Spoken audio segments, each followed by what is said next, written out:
What if the malware targeting your organization today was built with AI and specifically engineered to confuse the tools that your analysts use to fight it? Because this week, that's exactly what researchers found, and it's what we're unpacking on today's episode.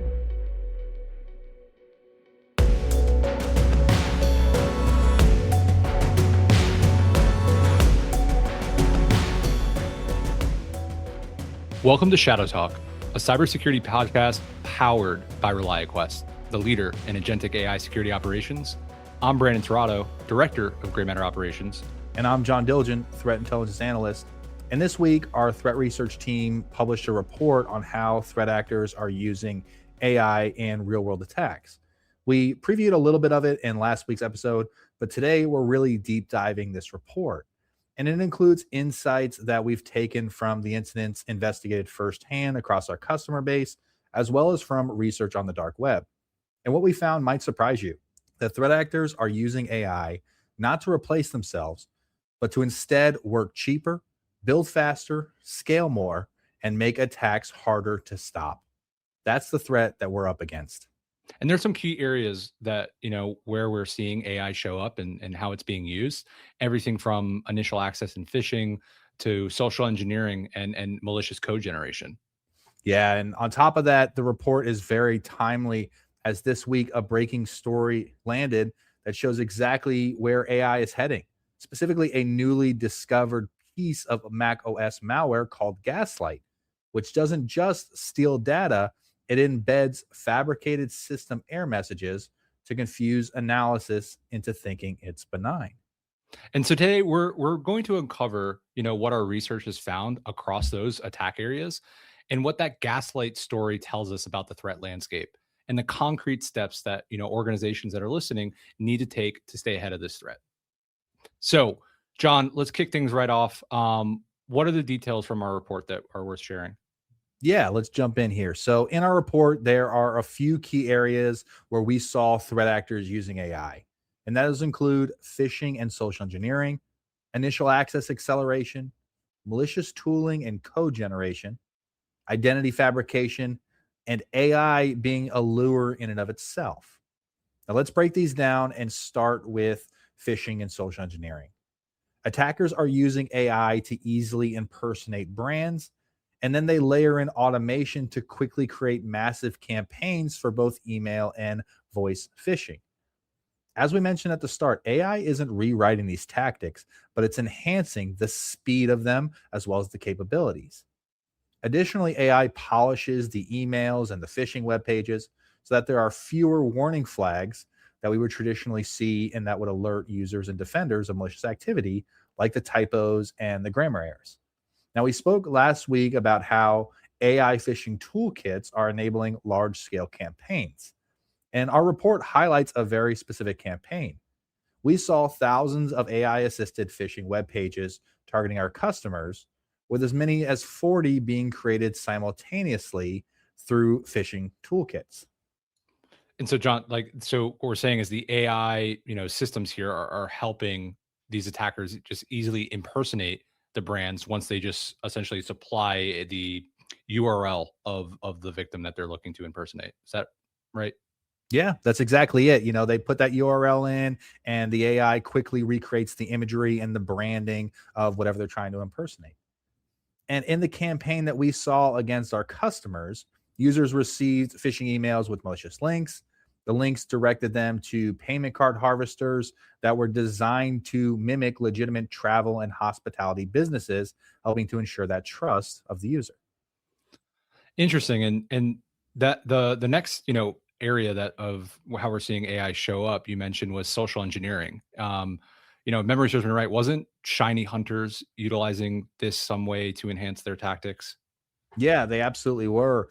There were reports that stated Shiny Hunters used voice agent tools to adapt their conversations in real time. One of the major campaigns that the group orchestrated was calling target users over the phone, often directly on their personal devices, and then getting them to manually navigate to device code phishing sites. Now, the group has likely used AI voice agents to help them facilitate these phone calls and even be able to respond to targets in different languages.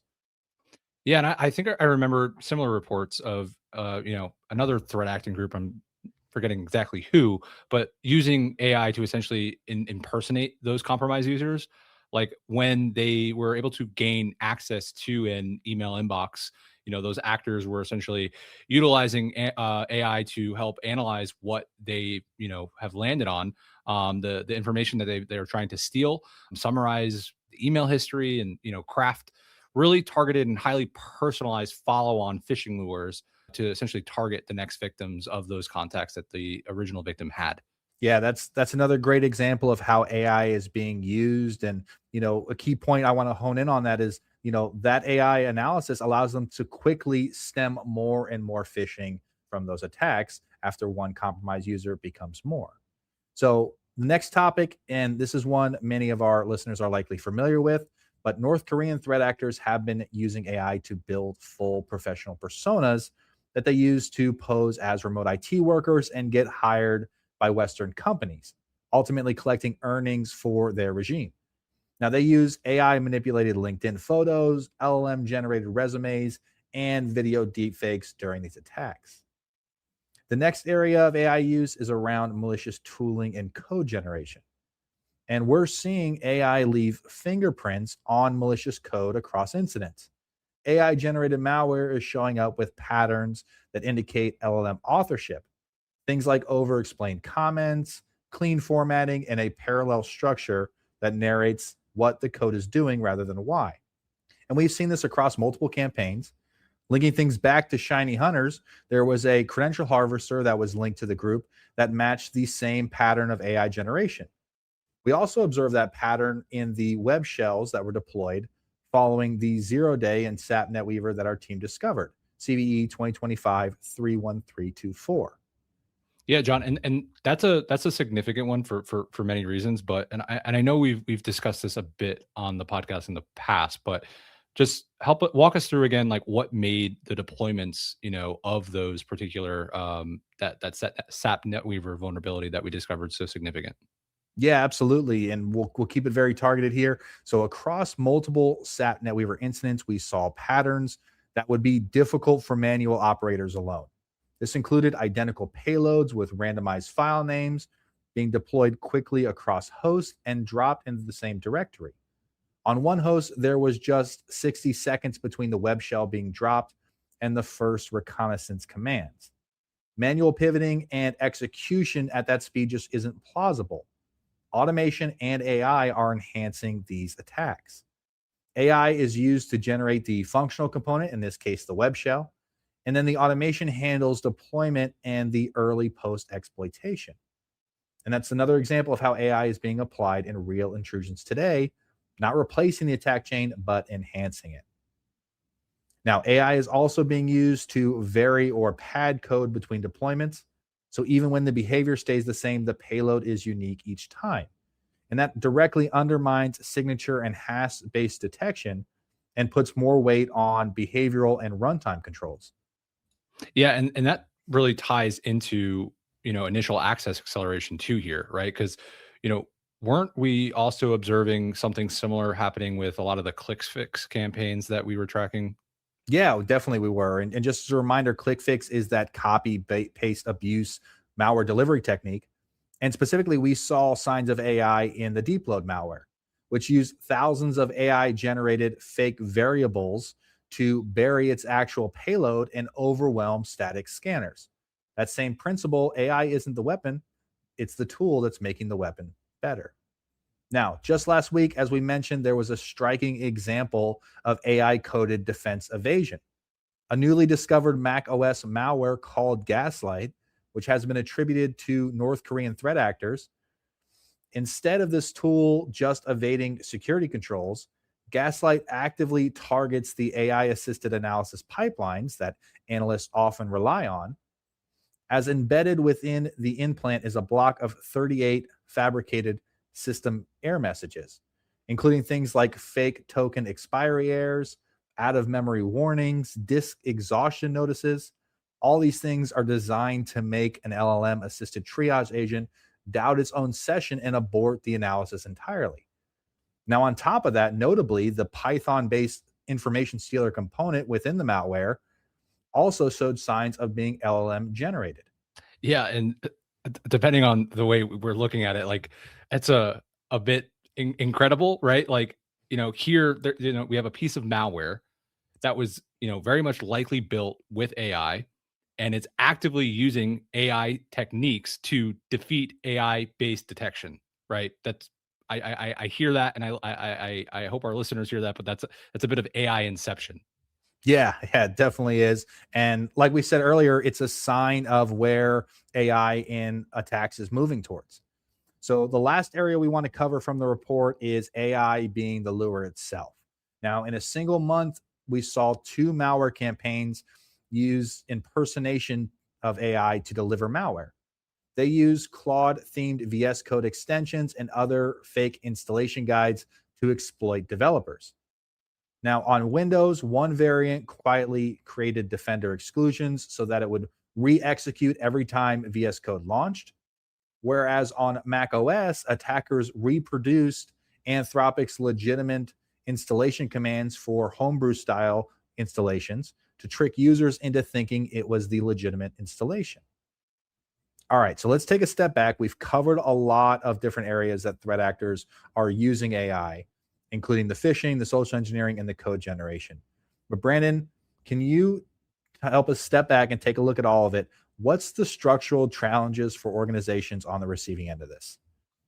Yeah, what kind of sticks out, and may strike some others here too, is that AI really hasn't created an entirely new set of attack categories, right?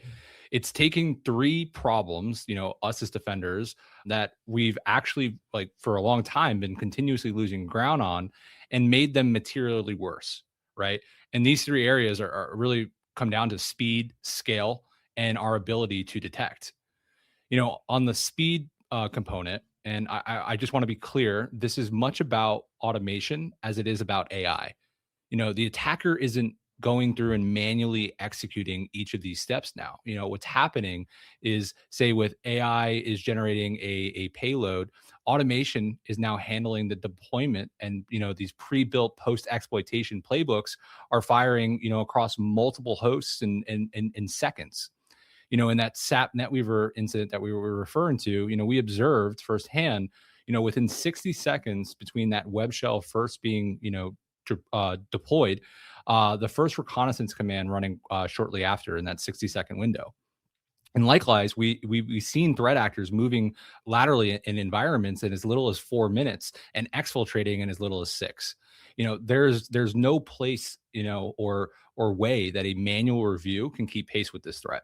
The scale aspect, it really compounds that speed problem significantly, right? In the phishing campaigns we saw, there were over thousands different pages that were created. Likewise, we've been talking a lot, and the industry has been really interested in the evolution of Mythos, and discovering all these 0 days faster, than organizations can fix them.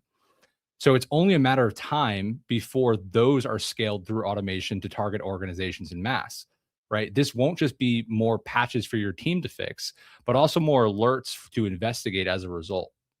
And that's the ability, and the last part here on detection, and the ability rather to detect malicious activity that mirrors legitimate operations, which has always been in a lot of ways one of the most structurally difficult of these three that we've discussed.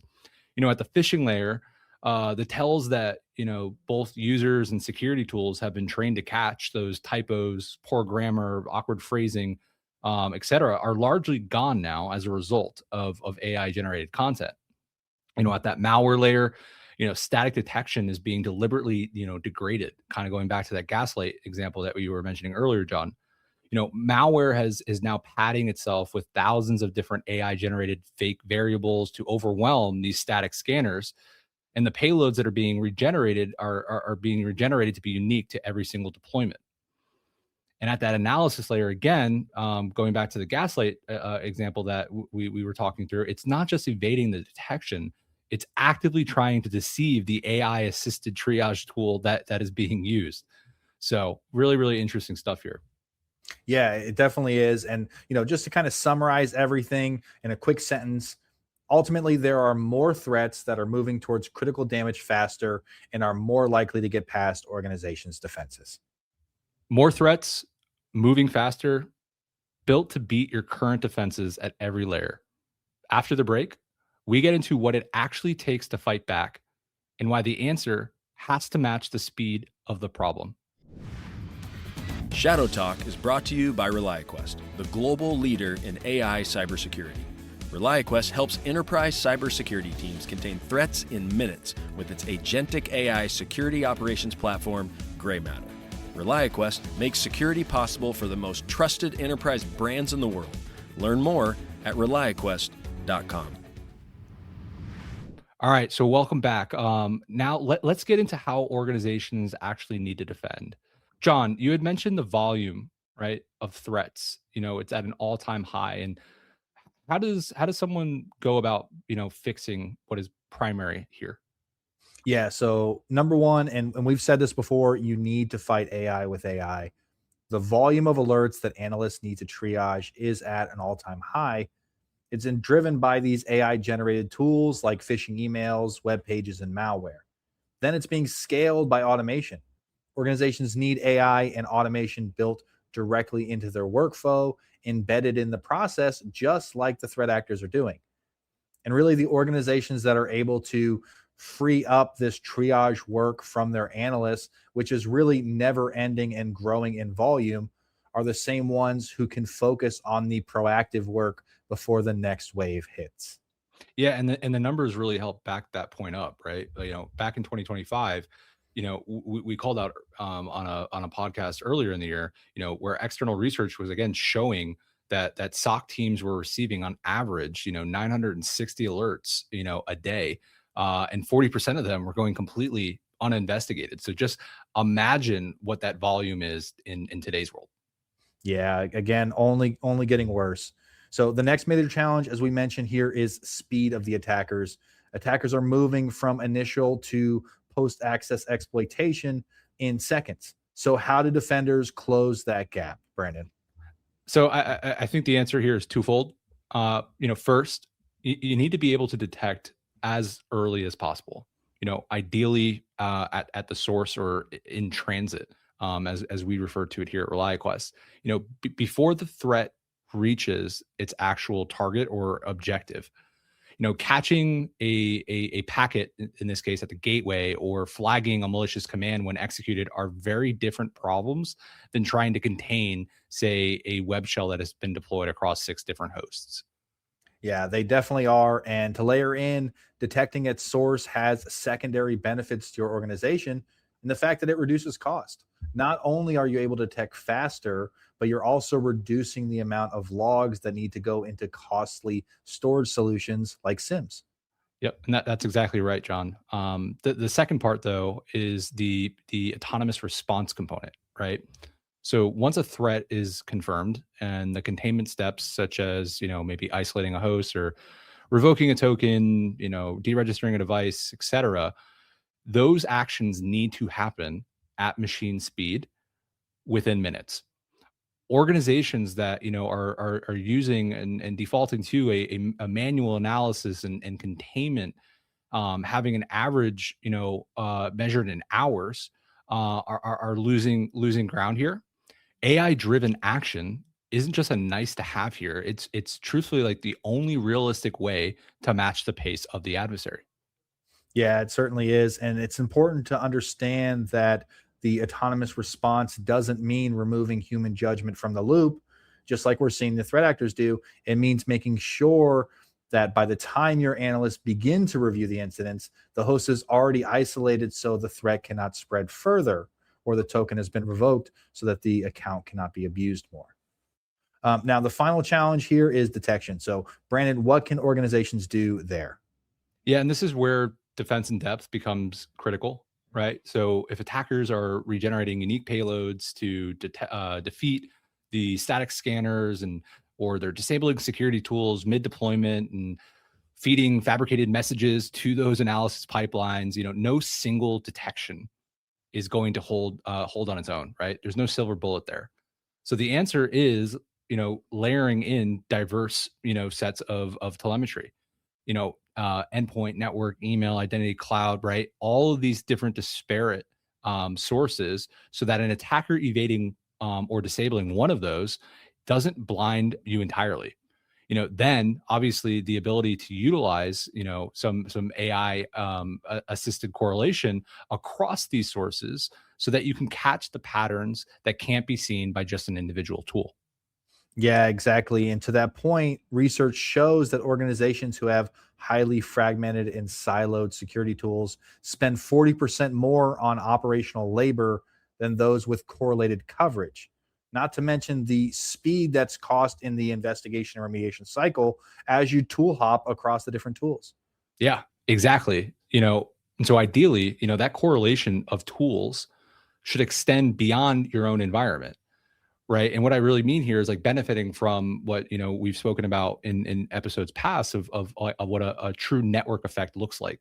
So that, paired with the importance of including, multiple different intelligence outlets from as many different sources as possible, and being able to curate as well from the deep and dark web.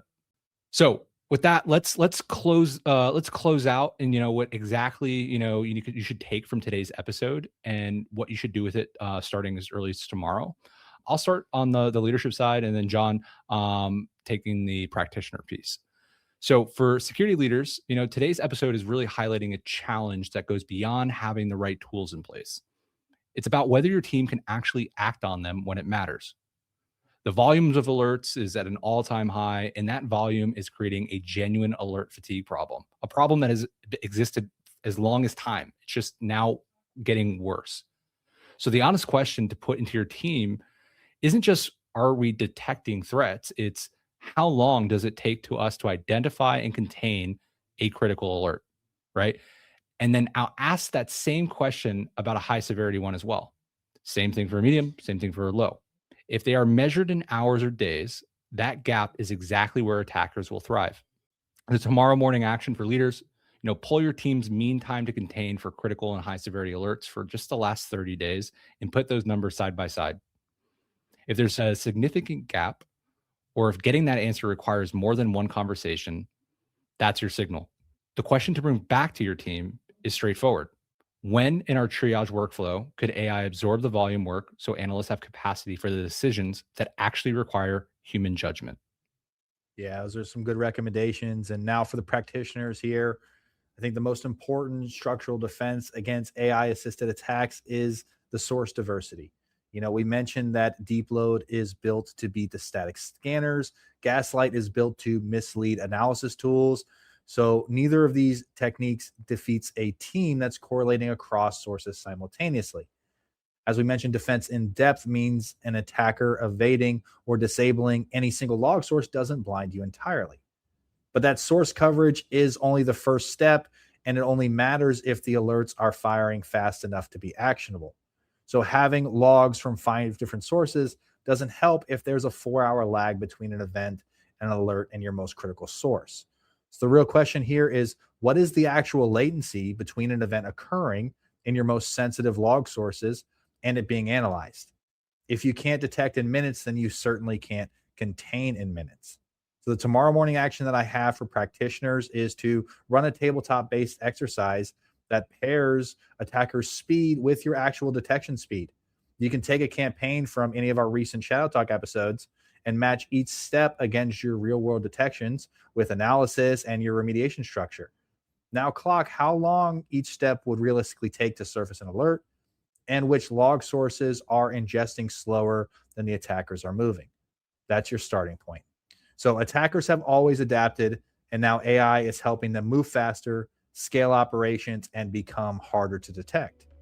That's all for this week. Thanks for listening to another episode of Shadow Talk. If you want to read more about the AI report, a link is available in our link tree below. And if you'd like to get in touch, we're just an email away. You can send your questions to shadowtalk@reliaquest.com. Please don't forget to subscribe so you get next week's episode delivered direct to your podcast platform of choice. We really appreciate it if you can rate and review Shadow Talk wherever you listen. It will make a huge difference and help us reach new listeners. We'll be back next week with another episode of Shadow Talk.